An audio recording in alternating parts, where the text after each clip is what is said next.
అందరికీ నమస్కారం. నా పేరు రమ. మనసులు కలవని మనవు 7వ భాగం. రచయిత సాహితీ మోహన్ గారు. అలా ఇద్దరూ కలిసి టిఫిన్ పని, వంట పని చూసేలోపు ఇంట్లో వాళ్ళందరూ ఒక్కొక్కరుగా లేచి హాల్లోకి వస్తారు. అందరూ రావడం గమనించి ముందుగా అందరికీ కాఫీలు కలిపి ట్రేలో పెట్టుకుని హాల్లోకి తీసుకొస్తుంది శాంభవి. వస్తున్న శాంభవిని చూసి నవ్వుతూ తన చేతిలోని కాఫీ తీసుకుంటారు బామ్మగారు, శ్యామల గారు. అప్పుడే వచ్చిన ఇందుమతిని చూసి తనకి కూడా కాఫీ ఇవ్వడానికి తన ముందుకు వెళ్తుంది శాంభవి. తన దగ్గరికి వచ్చిన శాంభవి వైపు పొగరుగా చూస్తూ ఆ ట్రేలోని కాఫీని తీసుకొని తనని పట్టించుకోకుండా సోఫాలో కూర్చొని పేపర్ చదువుతూ కాఫీ తాగుతూ ఉంటుంది. ఆవిడ ప్రవర్తన గురించి తెలిసిన బామ్మగారు చిన్నగా నిట్టూర్చి, అమ్మా శాంభవి, శివాని లేచిందా అని అడుగుతారు. ఆవిడ మాటలకి తన వైపు తిరిగి, ఇంకా లేదు బామ్మగారు, ఇప్పుడు లేపుతాను, స్కూల్కి టైం అవుతోంది కదా అని అంటుంది నవ్వుతూ. హా సరే, అలాగే మీ ఆయన కూడా లేచే ఉంటాడు, ఈ పాటికి రెడీ అవుతూ కూడా ఉండుంటాడు, తనకి జ్యూస్ తీసుకెళ్ళి ఇవ్వమ్మా అని అంటారు బామ్మగారు. ఆ మాటకి గతుక్కుమని, అమ్మో ఇప్పుడు నేను ఇంత పొద్దున్నే ఆ టైగర్ బోన్లోకి వెళ్ళాలా అని అనుకుంటూ ఆలోచిస్తూ ఉంటుంది శాంభవి. వాళ్ళకి ఎదురు చెప్పలేక సరే బామ్మగారు అని అంటుంది బలవంతంగా నవ్వుతూ. సర్లే, నీకు శివాని యూనిఫామ్ బుక్స్ ఇస్తాను రా, నువ్వు వచ్చిన దగ్గర నుంచి అది దాని రూమ్లోకి వెళ్ళడమే మానేసిందంటారు శ్యామల గారు నవ్వుతూ. ఆహా పర్లేదు అత్తయ్య, అవన్నీ నాకు ఇవ్వండి, నేను చూసుకుంటాను కదా అంటుంది శాంభవి కూడా నవ్వుతూ. చెప్పినట్టుగానే శివానిని లేపి బ్రష్ చేయించి స్నానం చేసి యూనిఫామ్ వేసి స్కూల్కి రెడీ చేస్తుంది. తనని హాల్లోకి తీసుకొచ్చి బ్రేక్ఫాస్ట్ పెట్టి, చిన్ని నువ్వు ఇక్కడే ఆడుకుంటూ ఉండు, నేను డాడీకి జ్యూస్ ఇచ్చేసి ఇప్పుడే వచ్చేస్తాను అంటుంది శాంభవి. ఓకే అమ్మా అని టీవీ ఆన్ చేసుకొని సోఫాలో కూర్చుంటుంది శివాని. శివాని చూసి నవ్వుతూ కిచెన్లోకి వెళ్ళి జ్యూస్ చేసుకొని రుద్రాంశ్ రూమ్ దగ్గరికి వెళ్తుంది. డోర్ దగ్గర ఆగి, దేవుడా, రాత్రి వెళ్ళేటప్పుడు నన్ను మింగేసేలా చూసుకుంటూ వెళ్ళాడా టైగర్, ఇప్పుడు ఏ కలనున్నాడో మహానుభావుడు అనుకుంటూ నెమ్మదిగా డోర్ తెరిచి అదురుతున్న గుండెలతో ఆ రూమ్లోకి అడుగు పెడుతుంది శాంభవి. అప్పటికే ఫ్రెష్ అయ్యి యూనిఫామ్ వేసుకొని అద్దం ముందు నుంచొని తలదూవుకుంటూ ఉన్న రుద్రాంశ్ డోర్ తెరుచుకున్న సౌండ్ వినిపించేసరికి, రంగమ్మ, చిన్ని లేచిందా అని అంటాడు. తల తిప్పి అక్కడున్నది ఎవరో చూడకుండానే యూనిఫామ్లో ఉన్న రుద్రాంష్ని చూసి భయంతో కళ్ళు పెద్దవి చేసి చూస్తూ శాంభవి హా అని అంటుంది మెల్లగా. తను ఎంత మెల్లిగా అన్నదంటే ఆ సౌండ్ అసలు తన గొంతు దాటి బయటికే రాలేదు, అంత చిన్నగా అంది.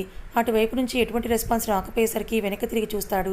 డోర్ దగ్గర నుంచొని తనని రెప్పవేయకుండా చూస్తున్న శాంభవిని చూసి, ఉఫ్, మళ్ళీ ఈ అమ్మాయి వచ్చిందేంటి అనుకుంటూ ఎందుకు వచ్చావని అడగబోతూ రాత్రి జరిగింది గుర్తు తెచ్చుకొని, ఆ అమ్మాయి ఎటు నేను అడిగిన సమాధానం చెప్పదు కదా అనుకొని అడిగి నా కంఠశోష తప్పనిస్తే ఇంకేం ఉండదు కదా అనుకొని ఆమె చేతిలో ఉన్న జ్యూస్ గ్లాస్ని చూసి, ఓహ్, జ్యూస్ ఇవ్వడానికి వచ్చినట్టుంది అనుకుంటూ అక్కడ పెట్టు అంటాడు. టేబుల్ మీద ఉన్న రివాల్వర్ని పౌచ్లో పెట్టుకుంటూ రుద్రాంశ్ చేతిలోని రివాల్వర్ని చూసి గుట్కలు మింగుతూ నెమ్మదిగా టేబుల్ దగ్గరికి వెళ్ళి వణుకుతున్న చేత్తో జ్యూస్ గ్లాస్ని అక్కడ పెడుతుంది. అలా పెడుతున్నప్పుడు శివరవుతున్న ఆమె చేతుల్ని చూసి తలెత్తి తన మొహంలోకి చూస్తాడు రుద్రాంశ్. చెమటతో తడిసి ముద్దైన ఆమెని వైపు వింతగా చూస్తూ ఉంటాడు అతను. తను ఎందుకలా అయిపోయిందా అని ఆరాగా ఆమె మొహం వైపుగానే చూసిన రుద్రాంష్కి తన చూపులు ఎక్కడున్నాయో తెలిసి అటువైపు చూస్తాడు. తనకి తెలియకుండానే మీసాల మాటున పెదవులు అందంగా విచ్చుకున్నాయి. ఓహో, ఇదన్నమాట సంగతి అనుకుంటూ తన గన్ని చూసి భయపడుతూ ఉన్నట్టుంది ఈ అమ్మాయి అనుకుంటూ పౌచ్లో పెట్టిన గన్ని మళ్ళీ బయటకు తీసి అటు ఇటు తిప్పుతూ ఒక్కసారిగా శాంభవి వైపు గురిపెడతాడు. రుద్రాంశ్ గన్నిని మళ్ళీ బయటకు తీయగానే బిక్క చచ్చిపోయిన శాంభవి ఆ గన్ని తన వైపు తిప్పగానే ఆ భయంతో గట్టిగా అరిచేస్తుంది. తనలా అరుస్తుందని ఎక్స్పెక్ట్ చేయని రుద్రాంశ్ కంగారు పడుతూ ఒక కంగలో తనని చేరి ఆమె చుట్టూ చేయి వేసి ఇంకో చేత తన నోటిని మూసేస్తాడు. హాల్లో కూర్చొని మాట్లాడుకుంటున్న వారందరికీ శాంభవి అరుపు వినిపించేసరికి, అది శాంభవి గొంతులా ఉంది, ఏమైందో అంటారు బామ్మగారు ఆందోళనగా.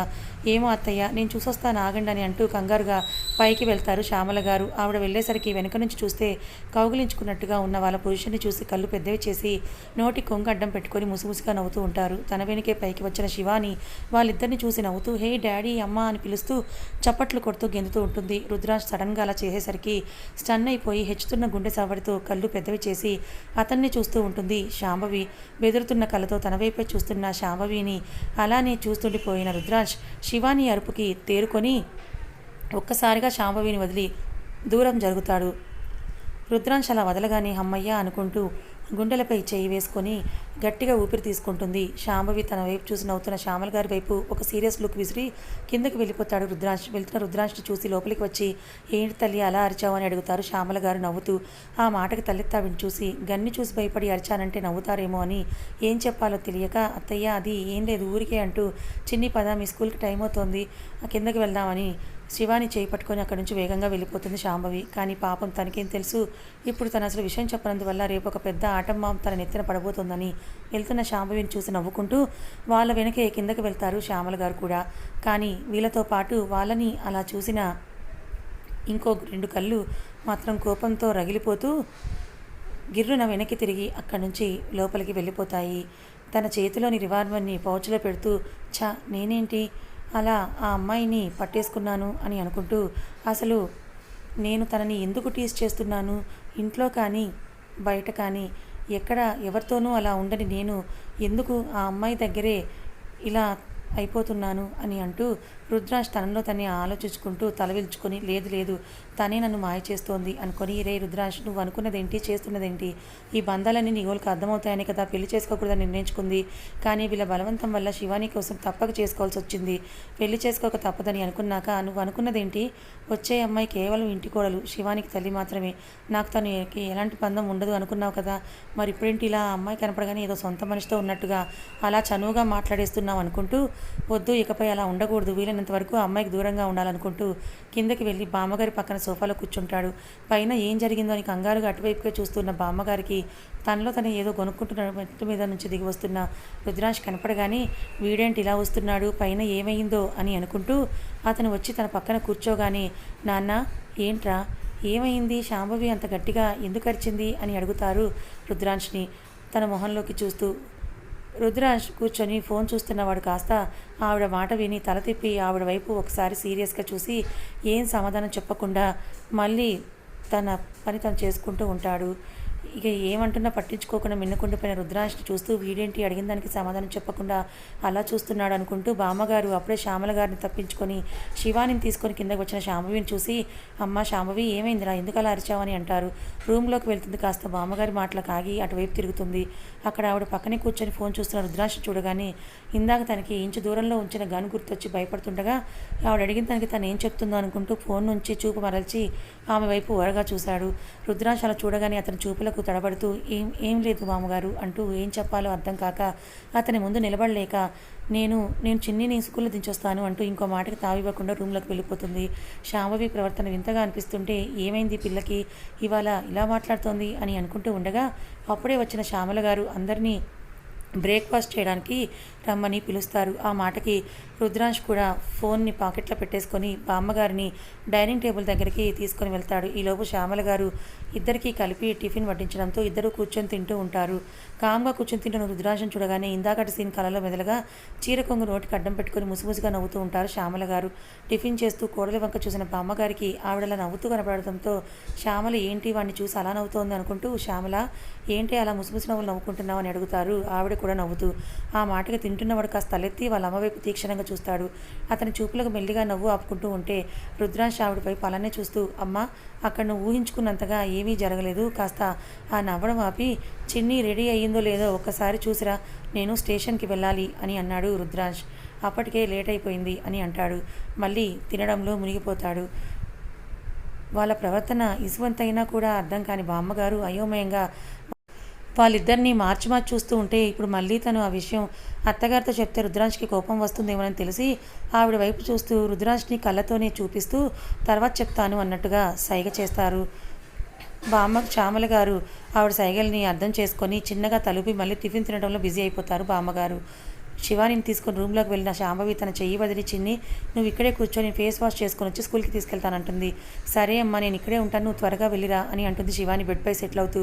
వాష్రూమ్లోకి వెళ్ళిన శాంభవి సింక్ దగ్గరికి వెళ్ళి టాప్ ఆన్ చేసి నీళ్లు దోస్తుట్లోకి తీసుకొని ఫేస్పై కొట్టుకొని లేచి నిలబడి ఇంకా భయం తగ్గక స్పీడ్గా కొట్టుకుంటున్న గుండెపై చెయ్యి వేసుకొని అదుపు చేసుకుంటూ టైగర్, కడ్డూస్, రావణ్, స్టోన్ హార్టెడ్ ఫెలో అని రకరకాలుగా తిట్టుకుంటూ అంత దగ్గరగా గంచూడగానే ఒక క్షణం ఎంత భయం వేసిందో. ఆ భయానికి నాకే హార్ట్అటాక్ వస్తే ఎవరిది రెస్పాన్సిబిలిటీ, పైగా చాలదన్నట్టు నేను అరుస్తుంటే గట్టిగా పట్టేసుకొని ఊపిరాడకుండా నా నోరు మూసేశారు. సమయానికి అత్తయ్య వచ్చారు కాబట్టి సరిపోయింది, లేకపోతే అని పైకి చూస్తూ ఆయన చేతిలో అప్పుడే పరలోకానికి పయనమైపోయేదానిని అనుకుంటూ అక్కడే కాసేపు ఉండి తన గుండెదడ తగ్గాక టవల్తో మొహం తుడుచుకుంటూ బయటకు వస్తుంది.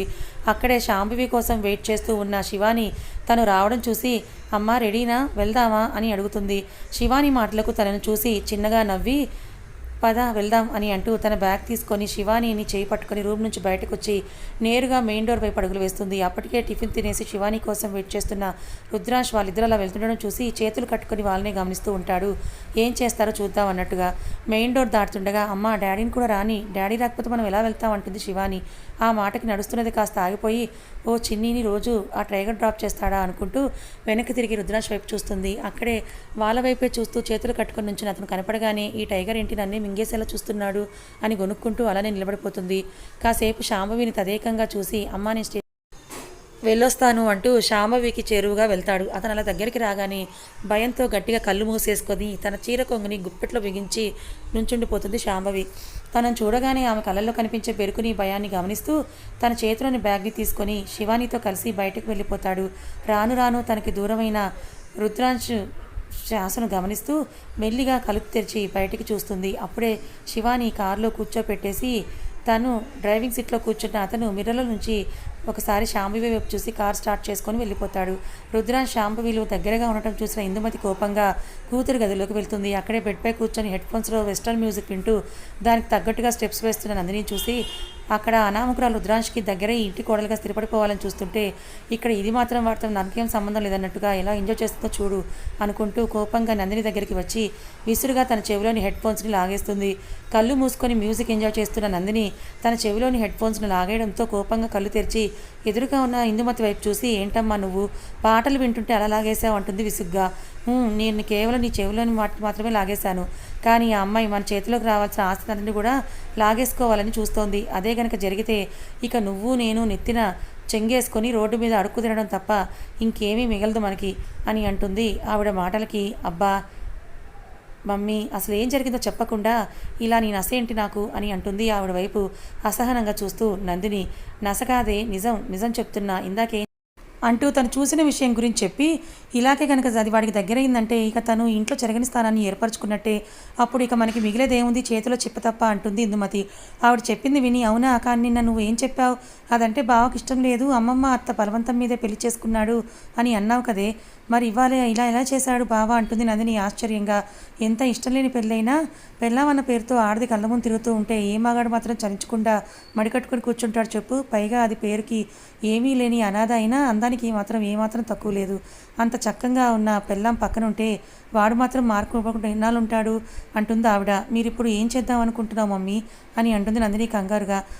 వాడికి దాని మీద ప్రేమ పుట్టక ముందే మనం దాన్ని వాడి దృష్టిలో చెడ్డదానిగా చిత్రీకరించి అదంటే అసహ్యం కలిగేలా చేయాలంటుంది ఇందుమతి తన క్రిమినల్ మైండ్లో ఈవిల్స్ ఫ్రాన్స్ వేస్తూ.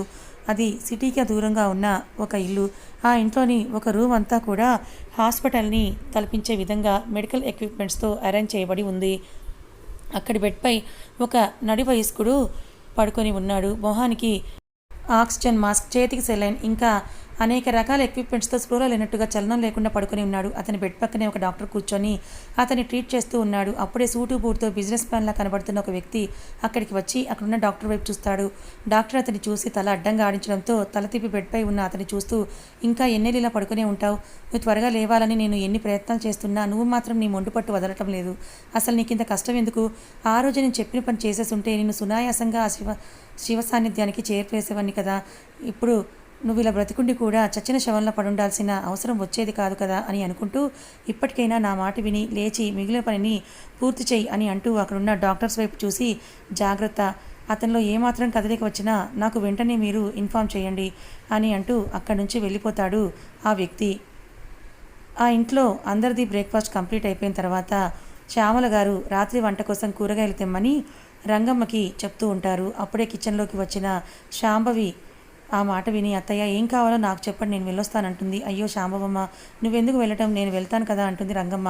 లేదు పెద్దమ్మ నాకు కూడా కొన్ని తెచ్చుకోవాల్సిన ఐటమ్స్ ఉన్నాయి కాబట్టి వాటితో పాటు ఇవి కూడా తెచ్చేస్తానంటుంది. కాదమ్మా ఈ ఎండలో నువ్వు వెళ్ళటం ఎందుకు, నేను వెళ్తానే అంటుంది రంగమ్మ ఇబ్బందిగా. ఆ మాటకి శాంభవి నవ్వుతూ మరే నాకేమో ఎండ నీకు వెన్నెల కదా అంటుంది. హహా అది కాదమ్మా అని ఏదో చెప్పబోతూ ఉండగా అబ్బా పెద్దమ్మ ఈ కాస్త పనికి నేనేం అరిగిపోను కానీ ఇటు ఇవ్వు అంటూ ఆవిడ చేతిలోని బ్యాగ్ని తీసుకుని ఏం కావాలో చెప్పండి అత్తయ్య అంటుంది శ్యామల గారి వైపు చూస్తూ. అప్పటిదాకా వాళ్ళని నవ్వుతూ చూస్తూ ఉన్న ఆవిడ ఇంకా తను వినదని అర్థమైపోయి తనకు కావాల్సిన ఐటమ్స్ అని చెప్తారు. ఆవిడ చెప్పిన విని సరే అత్తయ్య నేను వెళ్ళొస్తాను అంటూ బయటకు వస్తుంది. అలా వాళ్ళ ఇంటి నుంచి కొద్ది దూరంలో ఉన్న సూపర్ మార్కెట్కి వెళ్ళి శ్యామల గారు చెప్పినవి తనకు కావలసినవి అన్నీ కూడా తీసుకొని మళ్ళీ బిల్ చేయించి బయటకు వచ్చేస్తుంది. అక్కడి నుండి మళ్ళీ తిరిగి వచ్చి ఇంటికి వెళ్తూ ఉండగా రోడ్డు మీద చాలామంది జనం గుమికూడి ఉండడం చూసి ఇంతమంది ఇక్కడ ఉండి ఏం చూస్తున్నారు, ఏం జరుగుతోంది అక్కడ అని అనుకుంటూ అటువైపుకు వెళ్ళి అడ్డుగా ఉన్న మనుషులను దాటుకుంటూ ముందుకు వెళ్ళి అక్కడ జరుగుతున్న దృశ్యాన్ని చూసి షాక్ అయ్యి కళ్ళు తేలేస్తుంది శాంభవి. అక్కడికి వెళ్ళి అడ్డుగా ఉన్న మనుషులు దాటుకుంటూ వెళ్ళి రుద్రాంశ్ ఎవరినో బెండు తీస్తుండడం చూసి కళ్ళు తేలేస్తుంది. తన చేతిలో దెబ్బలు తింటున్నవాడు కుయ్యో మొర్రో అని మొత్తుకుంటున్నా అవేమీ తన చెవులకు చేరినట్టుగా వాడి మక్కలేరుగా తీసే పనిలో బిజీగా ఉన్నాడు రుద్రాంశ్. అతను కొడుతున్న తీరును చూసి భయపడుతూ అమ్మో ఈ టైగర్ అప్పుడే వేటకు దిగినట్టుంది అనుకుంటూ దెబ్బలు తింటున్న వాడి వైపు జాలిగా చూస్తూ ఈ పోలీసులే ఇంత అన్యాయం చేసే వాళ్ళని ఊరికే వదిలేసి ఇలాంటి అమాయకుల మీద చూపిస్తారు వాళ్ళ జులువంతా అని అనుకుంటూ అసలు నిజమేంటో తెలుసుకోకుండా రుద్రాంశ్ తిట్టుకుంటూ ఉంటుంది శాంభవి. అసలు రుద్రాంశ్ నడి రోడ్లో వాళ్ళ తోలు తీసే ప్రోగ్రాం ఎందుకు పెట్టుకున్నాడో మీకు తెలియాలంటే 1 గంట ముందు అక్కడ ఏం జరిగిందో మీరు తెలుసుకోవాలి. ఇంటి నుంచి శివానిని తీసుకుని బయలుదేరిన రుద్రాంశ్ తనని స్కూల్లో దించేసి డైరెక్ట్గా స్టేషన్కి వెళ్ళిపోతాడు. అతను రాగానే హెడ్ కానిస్టేబుల్ మూర్తి హడావిడిగా లోపలికి వచ్చి రుద్ర వాళ్ళు డ్రగ్స్ కేసులో కొంతమంది రౌడీలను పట్టుకున్నారు కదా వాళ్ళే నిజం చెప్పారా అని అంటారు ఆతృతగా. మూర్తి గారిని చూసి చిన్నగా నవ్వి రాత్రే కదా బాబాయ్ వాళ్ళకి మర్యాదలు స్టార్ట్ చేసింది, ఇంకా వాళ్ళు సాటిస్ఫై అయినట్లేదు, ఇంకో 2 రోజులు పోతే వాళ్ళే చెప్తారులే అంటూ తన చైర్లో కూర్చొని ఏదో కేసుకి సంబంధించిన ఫైల్ని చూస్తూ ఉంటాడు. అప్పుడే ఒక వృద్ధ జంట కంగారుగా స్టేషన్లోకి వస్తారు. ఎస్ఐ ఏకాంబరం స్టేషన్లోకి వస్తున్న వాళ్ళని చూస్తూ ఎవరు మీరు ఇలా వచ్చారు అంటాడు చులకనగా. అసలే కంగారు పడుతూ వచ్చారేమో నిలబడే ఓపిక లేక అక్కడున్న చైర్స్లో కూర్చొని ఆయాసంతో మాటలు రాక దాహం నీళ్లు కావాలి అని సైగ చేస్తూ ఉంటారు. వాళ్ళలా అడుగుతూ ఉండడంతో మీరెవరని నేను అడుగుతూ ఉంటే నీళ్లు కావాలి జ్యూస్ కావాలి అని అంటారేంటి, ఇదేమైనా సత్రం అనుకుంటున్నారా, వెళ్ళండి బయటికి అని అంటాడు వాళ్ళని చూసి విసుక్కుంటూ. క్యాబిన్లో ఉన్న రుద్రాంశ్ మూర్తి గారు ఏకాంబరం మాటలు విని ఏమైంది అతను అలా అరుస్తున్నాడు అనుకుంటూ బయటికి వస్తారు. వాళ్ళు ఏకాంబరాన్ని నీళ్లు కావాలి అని బతిలాడటం అతను వాళ్ళను విసుక్కోవడం చూసి మిస్టర్ ఏకాంబరం ఏం చేస్తున్నావు నువ్వు అని అంటూ పక్కన టేబుల్పై ఉన్న వాటర్ బాటిల్ తీసుకొని స్పీడ్గా అక్కడికి వచ్చి వాళ్ళ చేతికి అందిస్తాడు. క్యాప్ ఓపెన్ చేసి వాళ్ళు ఆత్రంగా నీళ్ళు తాగటం చూసి మెల్లిగా తాగండి అని వాళ్ళకి చెప్పి అతని వైపు తిరిగి అసలేంటి నువ్వు చేస్తున్న పని, పెద్దవాళ్ళతో ప్రవర్తించే తీరు ఇదేనా అంటూ ఏకాంబరంపై ఫైర్ అవుతాడు రుద్రాంశ్.